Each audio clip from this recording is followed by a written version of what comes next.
こんにちは。NPO 法人日本霊気協会理事長の辻陽子です。いつも応援ありがとうございます。嬉しいです。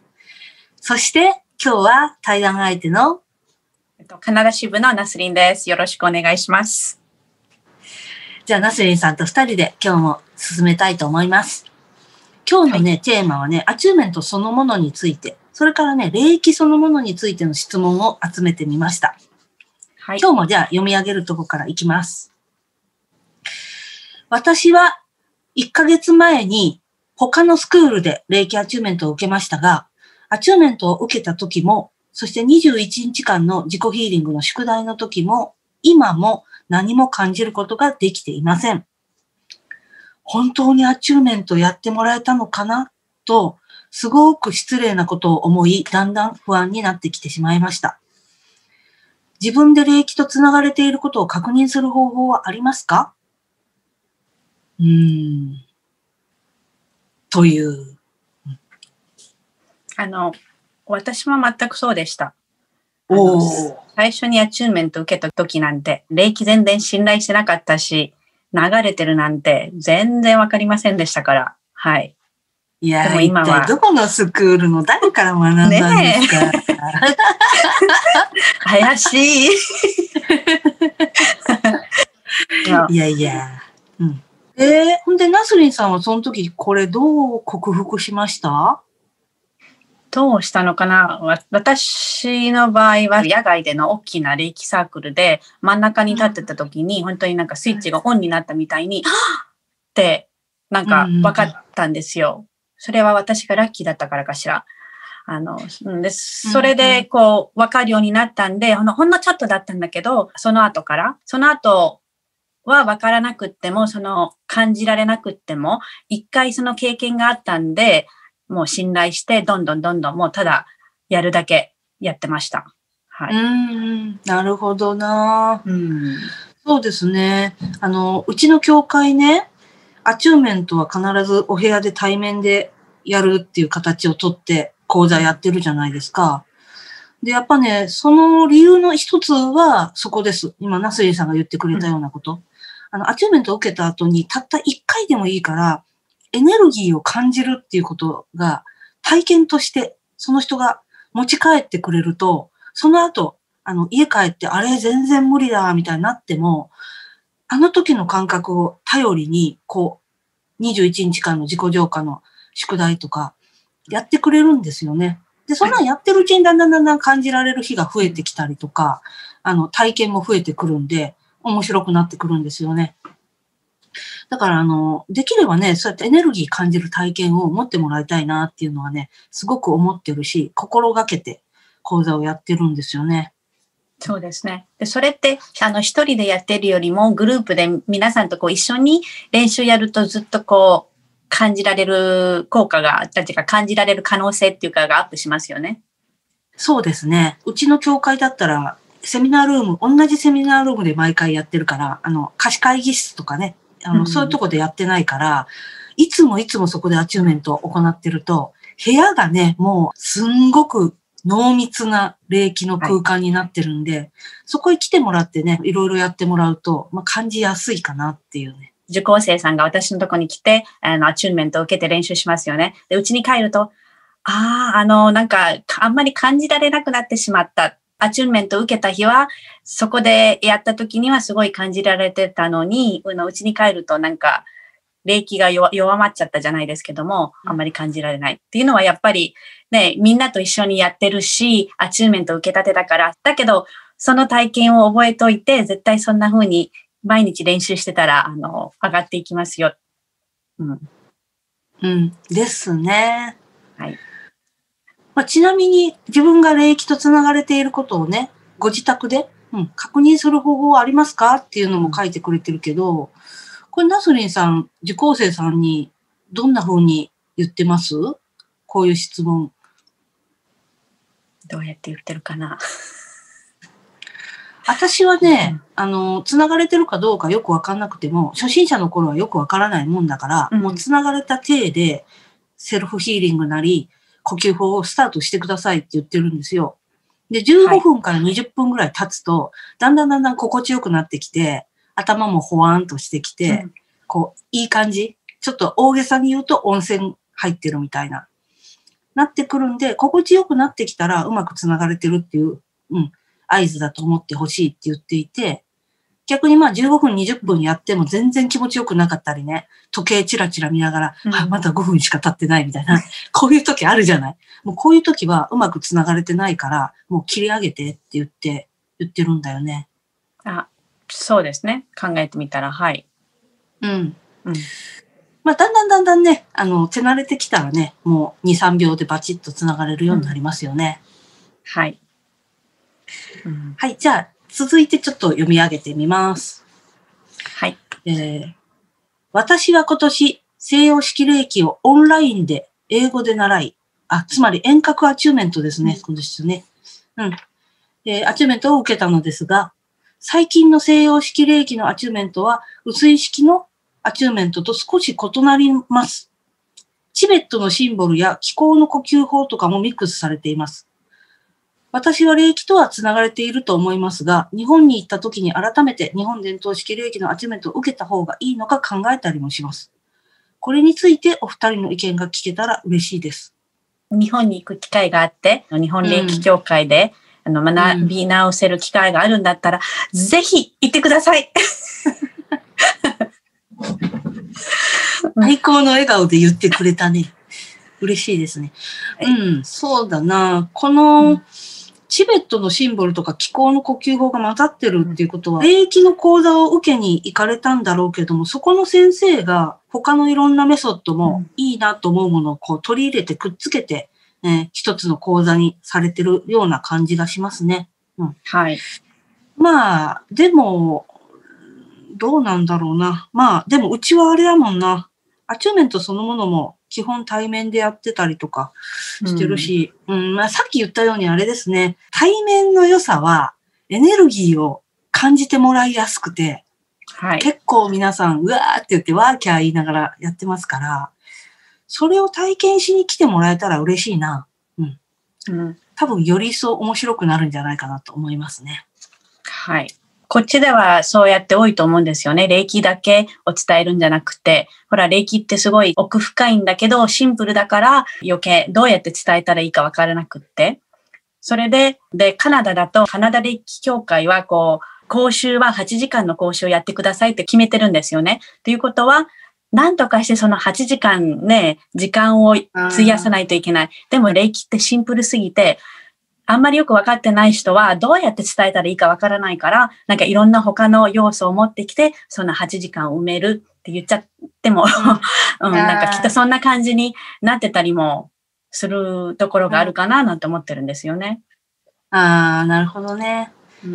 カナダ霊気協会を知らない人のためにちょこっと解説付け加えると、カナダにね、結構、うちの日本霊気協会よりももっと前からある、由緒ある結構いい、協会があるんですよね。だからカナダ霊気協会って言います。で、そこではいろんな流派系統のいろんなスクールや個人で教えてる霊気マスターや霊気、師範の人が会員登録してるんですよね。はい。で、その人たちに向けたフォロー、サポートをやってるカナダ霊気協会っていうのがあるんです。うちの協会とは全然関係ないんですけどもね。結構いい協会なんです。そこで、そういうガイドラインを決めてるってことやね。8時間かけて、ちゃんと、初級だったら初級を教えてください。で、中級も8時間、上級も8時間みたいな。それでこの8時間の時間が、持たない人がいるってことだよね。そうですね。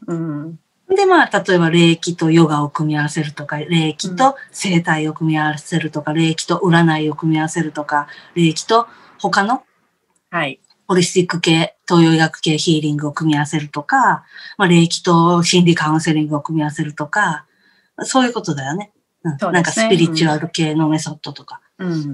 まあ、そういうところもあるっていうことですね。はい。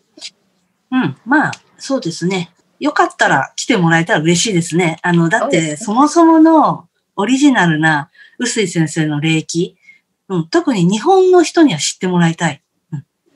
はい。ね、ご縁があって、私の動画やナスリンさんの動画を見てくださってる人なので、波動共鳴してるわけじゃないですか。なのでね、来てもらえたら嬉しいな。はい。そんな風に思います。言ってください。ぜひぜひお待ちしています。画面の向こうのあなたもお待ちしてます。はい、じゃあ次の質問いきますね。読み上げます。ビピックマリコさんから。霊気や瞑想をしていくと、なんだか感覚が敏感になってきたような気がします。コンビニのおにぎりを口にしたとき、前感じなかった明らかに自然じゃない匂いを感じたり、お風呂の洗剤をシュッとした途端、喉の奥がキリッと痛くなるとか、なんかお花のいい匂いがするなと思ったら、向こうから母親が、お花を持ってきたよって歩いて向かってきてたりとか。これは霊気や瞑想が関係ありますか？それとも単なる偶然っていうね。もちろん関係ありますよ。ねえ。霊気やってて、瞑想やってて、なんて言うんだろう。これもね、すみません。私、日本語言葉足りなくてうまく伝えないから、陽子さんに振っちゃいますけど、ね、関係ありますよね。自分の中の、なんて言うんだろう。気が循環して、自分への意識の中に向かって、意識がどんどんできてきてるから、関係ありますよ。ありますよね。多分昔の人ってもっと見えないエネルギーを、日本人だけじゃなくてね、敏感に感じてたと思うんですよ。私の感覚では、やっぱ東洋系の人の方が見えないエネルギー、気を感じやすいのかなって、遺伝子レベルで、DNA で。とは思うけど、もちろん白人、黒人の方もエネルギー感じられる方いっぱいいるし、で、それ以外の五感の感じ方、感覚も、やっぱり現代人は鈍ってると思うんだよね。原始人に比べて。これが、霊気のアチューメントをきっかけに、霊気使ってると、また表に復活してくるような気はする。はい。例えばほら、犬や猫や動物なんか、人間よりもっと敏感でさ、ピクってすぐ動いて反応するじゃない？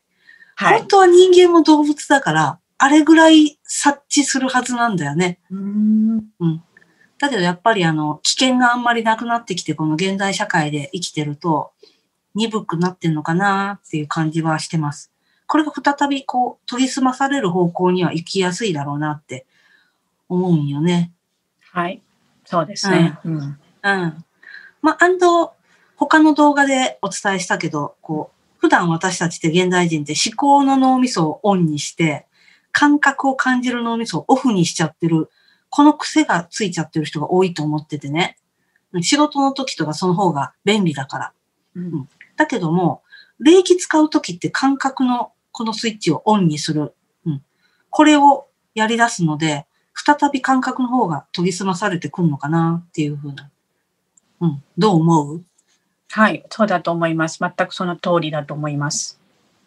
ナゾリンさん自身は変わりました？霊気学んで。ものすごく変わりました。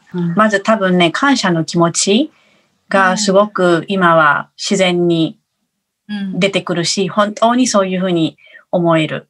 あと、もちろんその響きの感じ方、ね、最初霊気やり始めた時と今と比べて全然違うし、なんだろうね、他に毎日では何があるかな。もうなんか人生全部変わりましたよ。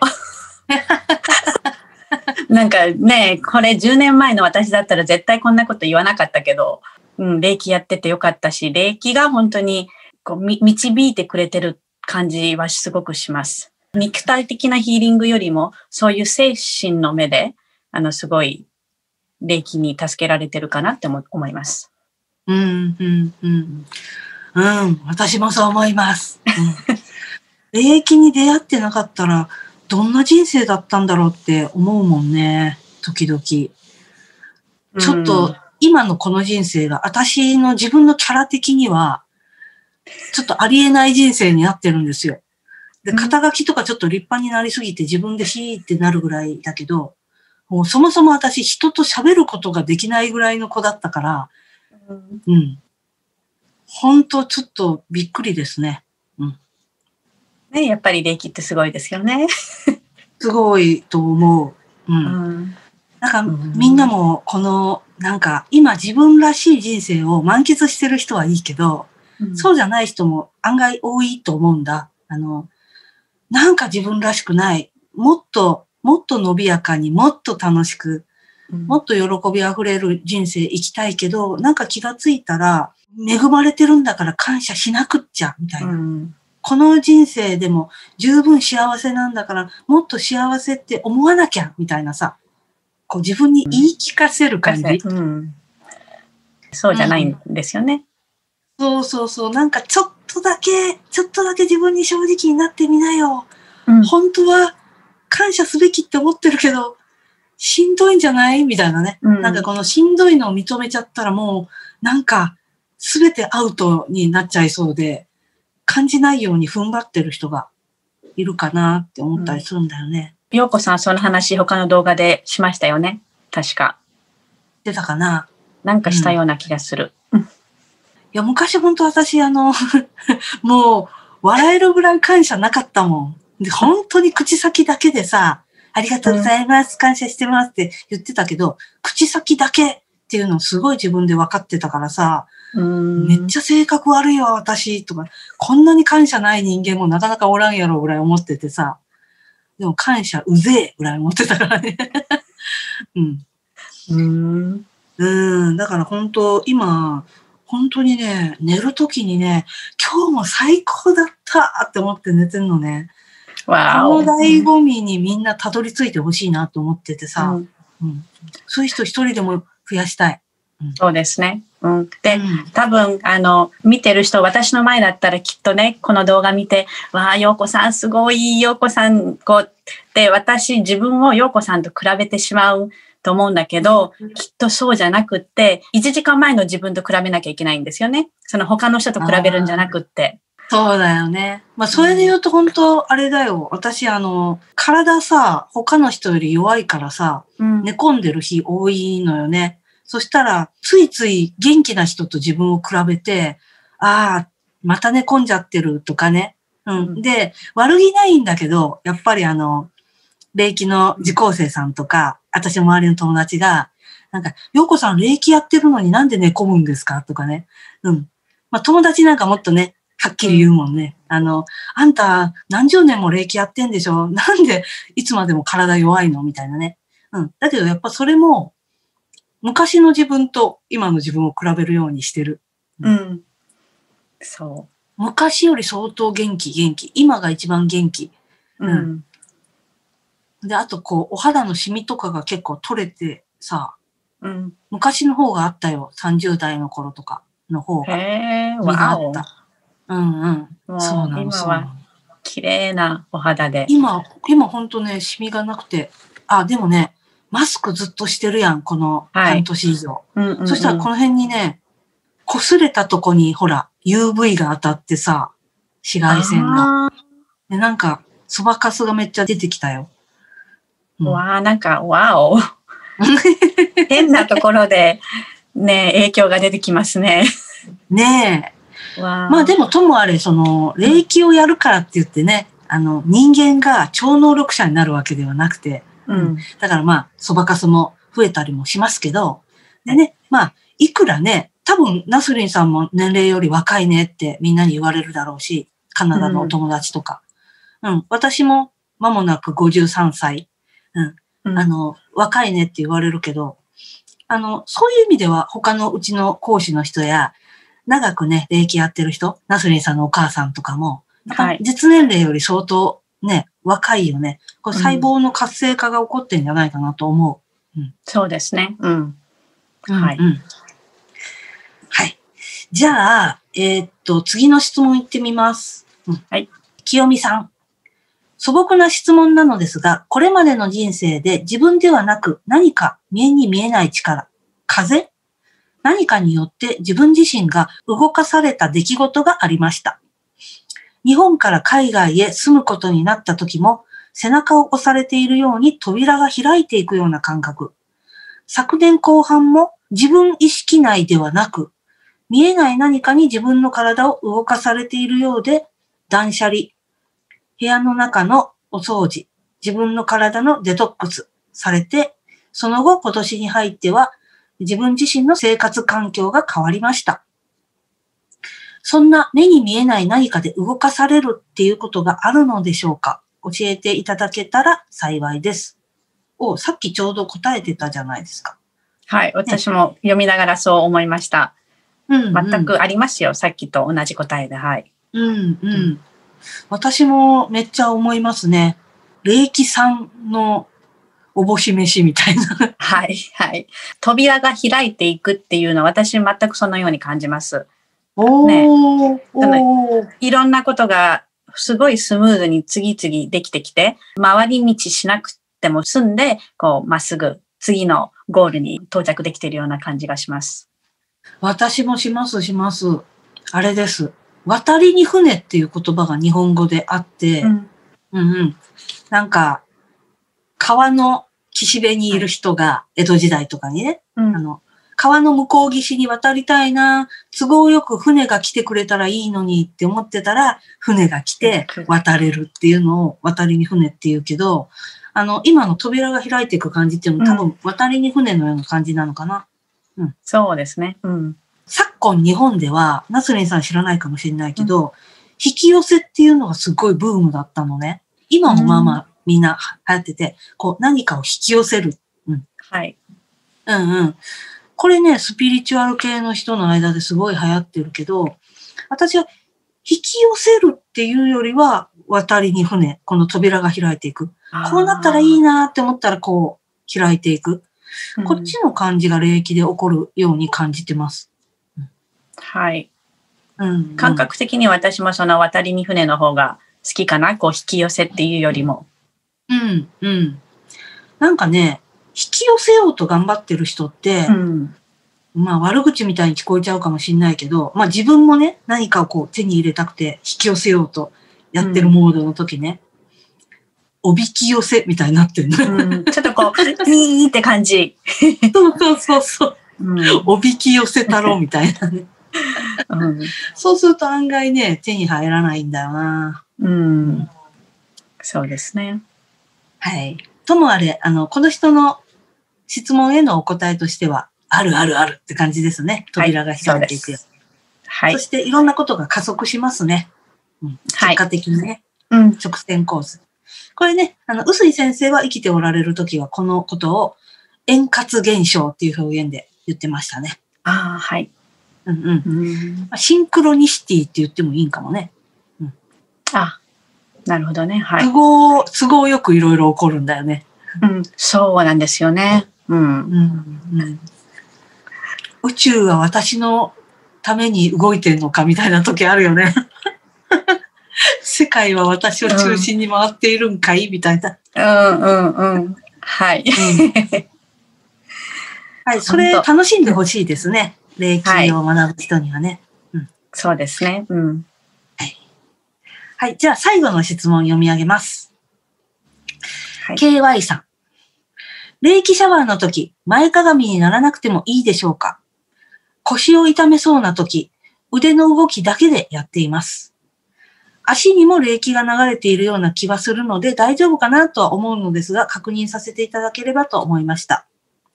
それと、朝布団の中で目が覚めた時、起き上がる前に、つまり霊気とつながる手順を踏まずに短時間セルフヒーリングをやっています。その方が起き上がりやすくなるようなのですが、やはり霊気とつながる手順は起き上がってやらなくてはいけませんか？これだと霊気にはならないでしょうか？習ったことに反するような、ここカットせずに入れよう。習ったことに反するような変な質問ばかりですみません。どうかよろしくお願いいたします。ちょっとこの方は腰を痛めそうで、霊気シャワーの体勢を取りにくいんですね。これどう思います？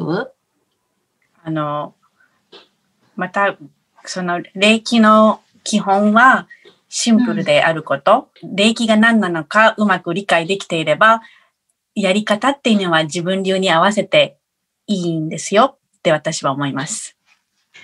いや、私もそう思います。手張りっていう言葉がね、日本にあるけど、手張りってね、3つの漢字で、守る、破る、離れる。まず基本形を先生の真似して、守ってやりましょう。で、やれるようになってきたら、その型を破ってアレンジしてもいいよ。で、最後は先生から離れても上手にできるようになるっていうのが、手張りなんですけど、基本形をね、講座で教えてますけど、KY さん、大丈夫です。あなたがやりやすいやり方で、うまくね、意識を使って歴シャワーやってください。それからね、この人の次の質問は、ちょっと私が答えてみようかな。朝お布団の中で目が覚めた時に、起き上がる前に霊気とつながる手順、つまり座るか立った状態でこう手を上げてっていうね。この状態をやらずに短時間セルフヒーリングをやってるけどどうですかっていうね。これに関してはね、朝起きたての時は、どの人もバッチリ霊気とつながっています。これは霊気を学んでない人も、アチューメントを受けてない人も。でも多分起き上がって洗面台に立つ頃には、特にアチューメントを受けてない人はもうつながりが切れてると思います。